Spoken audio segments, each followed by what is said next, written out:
Outsourcing নিয়োগের শুরুটা outsourcing হলেও এর পরবর্তীতে এই নিয়োগ পাওয়া কর্মীরা প্রেস ক্লাবে গিয়ে অনশন করে, ঘুমায়, ওখানে না খায় থাকে, হাতের ভিতরে স্যালাইন ঢুকায়ে দাবি করে যে আমরা অস্থায়ী ভিত্তিতে নিয়োগ পেলেও স্থায়ীভাবে নিয়োগ চাই, এটা সরকারিভাবে পার্মানেন্ট করতে হবে। এই পদ্ধতিতে আওয়ামী লীগের সময়ে আওয়ামী লীগের এমপি মন্ত্রী তারা আউটসোর্সিংয়ে একদল মানুষকে নিয়োগ দিত, এদের মেয়াদ শেষ হয়ে যেত, এরপরে ওই কর্মীদেরকে আবার প্রেস ক্লাবে পাঠাইতো, প্রেস ক্লাবে পাঠায়ে অবরোধ করত, এরপরে সেই দাবি দাওয়া আদায় হতো, এদেরকে স্থায়ী করা হতো। এটা বাংলাদেশের আউটসোর্সিংয়ের চাকরির একটা কমন চিত্র এবং বর্তমানেও প্রেস ক্লাবে এই আউটসোর্সিংকে স্থায়ী করার জন্য আন্দোলন চলতেছে। যারা যারা আউটসোর্সিং ভিত্তিতে নিয়োগ পাইছে তারা গিয়ে ওখানে অনশন করছে, ওখানে খায়, ওখানে ঘুমায়। এটা একটা কমন চিত্র। আজকে জাতীয় নাগরিক পার্টির নেতৃবৃন্দ, সমন্বয়ক এবং উপদেষ্টা আসিফ, তার যে পিএস নাকি এপিএস নাকি মোয়াজ্জেম হোসেন এবং নাহিদ সহ আরও যে নুসরাত তাবাসসুমের তাদের যে নিয়োগ রিক্রুটমেন্টের জালিয়াতির বিষয়টা ভাইরাল হলো। এটা ভাইরাল হওয়ার পরে নাগরিক কমিটি, বৈষম্য বিরোধী, ওরা সংঘবদ্ধভাবে কিছু মেসেজ লিখছে সুন্দর করে, এইটা বিভিন্ন জনকে দিয়ে আমাদের পোস্টে এসে কমেন্ট করে এটাকে বৈধ করার চেষ্টা করছে। মানে একটা অপরাধ প্রকাশিত হওয়ার পরে এইভাবে বট বাহিনী ডেভেলপ করে, কমেন্ট বাহিনী ডেভেলপ করে এসে কাউন্টার দেবে, এটা বৈধ।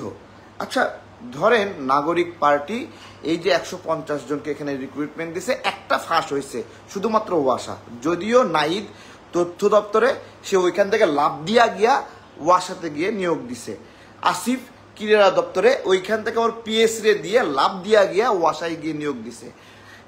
অন্যান্য দপ্তরে এই ধরনের কোনো নিয়োগ হয়ই নাই, একদম করে নাই, শুধুমাত্র এই ওয়াসাতেই একটু 150 নাকি, এই আর কি। তো এইটা ওরা কাউন্টার করছে যে আউটসোর্সিং হলো অস্থায়ী ভিত্তিতে, কিন্তু আউটসোর্সিং আসলে কি ভিত্তিতে, কিভাবে পরবর্তীতে সরকারিকরণ করা হয় জিম্মি কইরা প্রেস ক্লাবে অনশন কইরা, তার ঘটনাও আপনাদেরকে বললাম। এর আগে বলি, আউটসোর্সিং এর এই ধরনের কার্যকলাপ, যে এই যে অস্থায়ী ভিত্তিতে নিয়োগ নিয়ে ওইখানে লেখা থাকে আমি কখনোই আমার চাকরি স্থায়ীকরণের আবেদন করব না, এটা হলো আউটসোর্সিং। এটা ভাড়াই দৈনিক ভিত্তিতে কাজ, ওরাই পরবর্তীতে আবার অনশন করে স্থায়ীকরণ করে নেয়, এটা একটা সাধারণ প্রক্রিয়া। এখন এইটাকে ওরা বলতেছে এটা যেহেতু অস্থায়ী তাই এই ধরনের নিয়োগ কোনো সমস্যা নাই। আমার প্রশ্ন হলো, এটা খুবই অগুরুত্বপূর্ণ একটা নিয়োগ, এইরকম অগুরুত্বপূর্ণ নিয়োগের ক্ষেত্রে আসিফ মাহমুদের পিএস কে দিয়ে এই ধরনের সুপারিশ কেন করানো লাগলো? নাহিদের মতো ব্যক্তিকে ওয়াসাতে গিয়ে দুটা কেন সুপারিশ করা লাগলো? নুসরাত তাবাসসুমকে এতগুলো কেন সেখানে সুপারিশ করানো লাগলো? যেহেতু এটা কোনো গুরুত্ব নাই, এত গুরুত্ব নাই, তারপরেও সেখানে উপদেষ্টারা গিয়ে সুপারিশ করতেছে, একদমই ভ্যালুলেস। এইটা ওরা বোঝানোর চেষ্টা করছে এটা গুরুত্ব নাই। এইবার আসেন আউটসোর্সিং এর চাকরি নিয়ে জালিয়াতি, প্রতারণা, এই যে চাকরি অস্থায়ী ভিত্তিতে নিয়ে পরবর্তীতে স্থায়ীকরণের যে একটা প্রক্রিয়া, জিম্মি করা, ব্ল্যাকমেইল করা গভর্নমেন্টকে, এটা আওয়ামী লীগের সময় থেকেই চলে আসছে। তারই প্রক্রিয়া হিসেবে 2018 সালে এই ধরনের আউটসোর্সিং প্রক্রিয়া নিষিদ্ধ করা হয়। যে এইরকম আউটসোর্সিং প্রক্রিয়ায় বিভিন্ন দপ্তরগুলো লোক নেয়, পরবর্তীতে সরকারকে জিম্মি করে, অনশন করে, স্যালাইন লাগায় ওইগুলোকে স্থায়ী করায়। সরকারের এইভাবে আউটসোর্সিং এর অস্থায়ী লোকদেরকে সীমিত 3 মাসের জন্য নিয়ে পরবর্তীতে স্থায়ী চাকরি দেওয়ার সক্ষমতা নাই। এই ভিত্তিতে 2018 সালে এই ধরনের আউটসোর্সিং বন্ধ করা হয়। এখন আমার প্রশ্ন হলো, ধরেন এই ধরনের আউটসোর্সিং আমাদের আসিফ নাহিদরা আবার চালু করলো তাদের পছন্দের লোককে নিয়োগ দেওয়ার জন্য, আত্মীয় স্বজন, ভাই ব্রাদার, আন্দোলনে আহত অনেক কিছু আছে। এখন আমার যে জায়গায় প্রশ্ন, ধরেন ওরা 150 জনের 150 জনকে আহত নিয়ে এসে নিয়োগ দিছে, ঠিক আছে।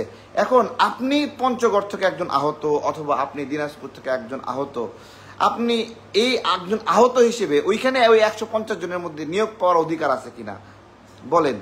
আপনি আহতকে নিয়োগ দিছে এইভাবে, কিন্তু সেই আহত নিয়োগ দেওয়ার ক্ষেত্রেই বাংলাদেশে ধরেন 20,000 মানুষ আহত হয়েছে এই জুলাই গণ অভ্যুত্থানে।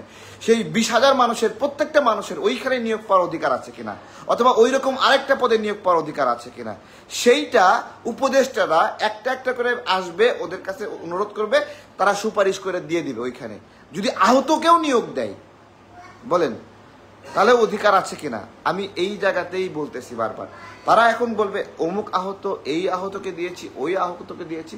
আমার প্রশ্ন, এখন যারা পিজি হাসপাতালে আছে, পঙ্গু হাসপাতালে আছে, আমাদের কাছে অনেক অনেক আসে যে একটা কাজ ব্যবস্থা করে দেন, একটা পানের দোকান দিয়ে দেন, অনেক কিছু আছে, এরকম আছে। এইরকম 10,000 মানুষের মধ্যে আমি তারা সিলেক্ট করে 5 জনকে ওখানে যায় অবৈধভাবে এরকম নিয়োগ জালিয়াতি করে দিতে পারে কিনা, তাই না?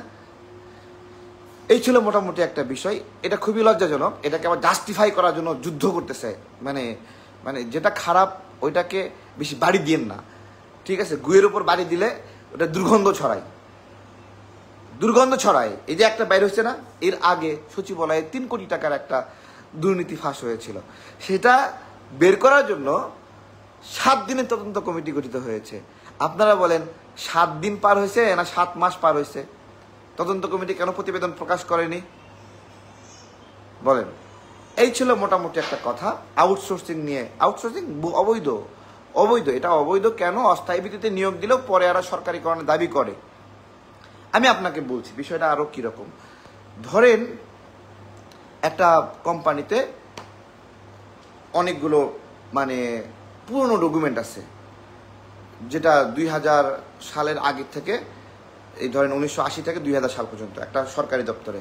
এই পুরনো ডকুমেন্টগুলোকে স্ক্যান করে অনলাইন ভার্সনে নিতে হবে ওই অধিদপ্তরের মানে কম্পিউটারে। এখন কি করতে হবে, একজন স্ক্যান করার জন্য দক্ষ লোক লাগবে, এবং এই 80 সাল থেকে 2000 সাল পর্যন্ত মোটামুটি 20,000 পৃষ্ঠা স্ক্যান করতে হবে। তো এই 20,000 পৃষ্ঠা স্ক্যান করার জন্য ওই অধিদপ্তর 10 জন লোককে স্থায়ীভাবে নিয়োগ দেবে নাকি অস্থায়ীভাবে নিয়োগ দেবে, তাই না?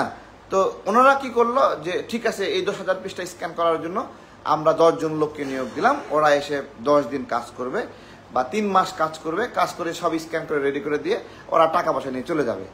এখন 3 মাস পরে যদি এই স্ক্যান করার লোকগুলো এসে বলে যে আমাকে স্থায়ীভাবে চাকরিতে নিয়োগ দিতে হবে, আমি সারা জীবন স্ক্যান করতেই থাকবো, স্ক্যান করতেই থাকবো, সরকারের লোক প্রয়োজন না হলেও স্ক্যান করতেই থাকবে, করতে থাকবে, এবং স্ক্যান যে সব করতেই থাকবে, এর টাকাটা দিবে কে? জনগণ দিবে, তাই না? জনগণ দেবে না? আপনাকে আমাকে ভ্যাট ট্যাক্স দিতে হবে। এই কারণে অস্থায়ী ভিত্তিতে এইসব লোক নিয়োগ বন্ধ করা হয়, এবং এরপর থেকে আর নিয়োগ দেওয়া হচ্ছিল না। কিন্তু আগে যেগুলো নিয়োগ দিচ্ছিল সেগুলোই এখন প্রেস ক্লাবে গিয়ে অনশন করতেছে। এখন এরা এদের চাহিদা পূরণ করার জন্য নতুন করে আবার অস্থায়ী ভিত্তিতে নিয়োগ চালু কইরা নিজেরা সুপারিশ করে, কোনো পরীক্ষা নাই, কোনো নিয়োগ নাই, বিজ্ঞপ্তি নাই, কিছু ছাড়া সমানে দিতে আসছে। একটা দপ্তরে 150 জন দিয়েছে, আর অন্যান্য যে আরো গোটা 30-40 দপ্তর আছে, এগুলোতে একজনও নিয়োগ দেয়নি। বুঝতে পারছেন? এটাই আর কি মূল বিষয়।